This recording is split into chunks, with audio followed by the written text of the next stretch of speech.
छम छम क्षीं क्षीं द्रां द्रां द्रीं द्रीं द्रव द्रव नमो रते भगवते श्रीमते पवित्रतर जलन सपयामि स्वाहा। ओम ह्रीं शिशुबाधी वीरांतां जलन सपयामि स्वाहा। ओम ह्रीं शिशुबाधी वीरांतां जलन सपयामि स्वाहा। मम मम हम हम सम सम तम तम पम पम झम झम झीं झीं शीं शीं द्रां द्रां द्रीं द्रीं द्रावे द्रावे नमो हरते भगवते श्रीमते। ओम ह्रीं क्रों मम पापम खंडय खंडय जहि जहि दह दह पच पच पाचय पाचय।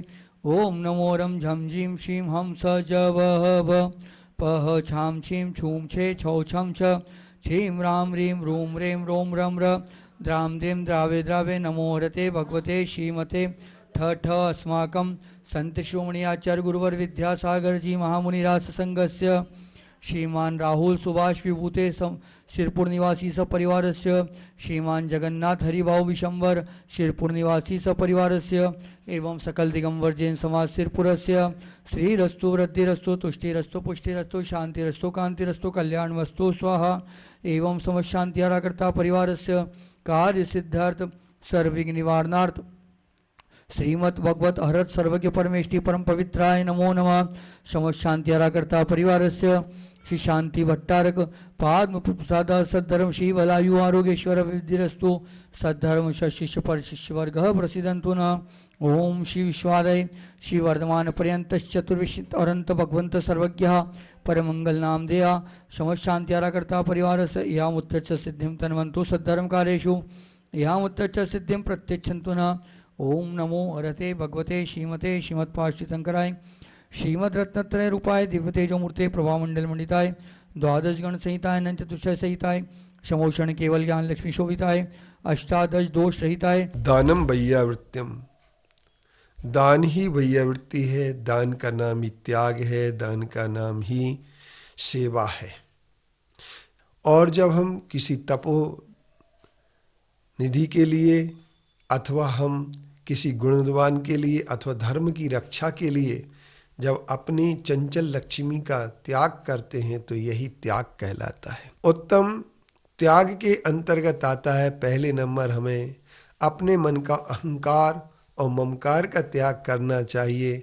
जब हमारा अहंकार और ममकार का त्याग हो जाता है तो हम निश्चित तौर पर एक बात तय कर लेते हैं कि अहंकार ममकार का त्याग होने के बाद हम अपने जीवन में एक छोटी सी बात पैदा कर लेते, एक खुशी।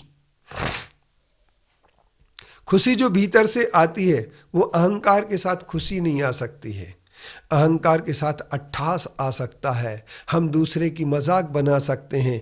मेरापन कहते कहते मैं और मेरा करते करते हम अपने जीवन के सारे रहस्यों को भूल जाते हैं। हम जीवन की एक साफ सुथरी रास्ता पर चलने की अपेक्षा उलझन के कांटों में फंस जाते हैं।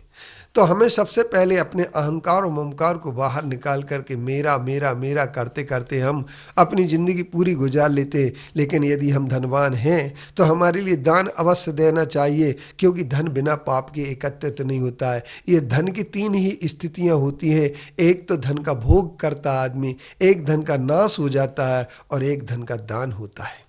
लेकिन अगर कोई दान करता है तो वह अगले भाव के लिए उसके लिए बहुत अच्छा हो जाता है। लेकिन कोई यदि व्यक्ति सिर्फ संचय करने के बाद उसे भोगने की बात सोचता है तो पाप से संचित हुआ धन भोग करने के बाद सिर्फ पाप ही पैदा करता है। इसलिए हमें पापों से बचना बहुत आवश्यक है।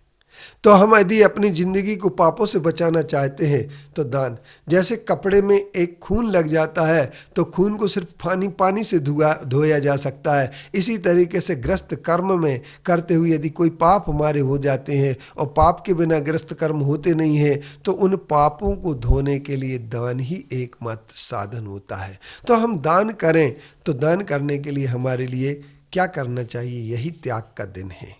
तो हम त्याग और तप दो चीज़ों से अगर जुड़ते हैं तो सचमुच में हमारे लिए एक दान बहुत अच्छी चीज़ होती है। अब रहा सवाल इस बात का कि हम दान कैसे करें और किसको करें।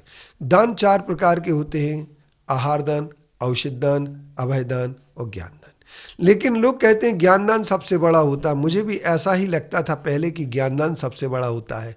लेकिन जब मैंने आचार्य स्वामी कार्तिकेय जी की कार्तिकेय अनुप्रेक्षा पढ़ा तो उसमें कहा कि सबसे बड़ा दान अगर कोई हो सकता है तो आहार दान। स्वाध्याय भी बिना आहार के कोई नहीं कर सकता है।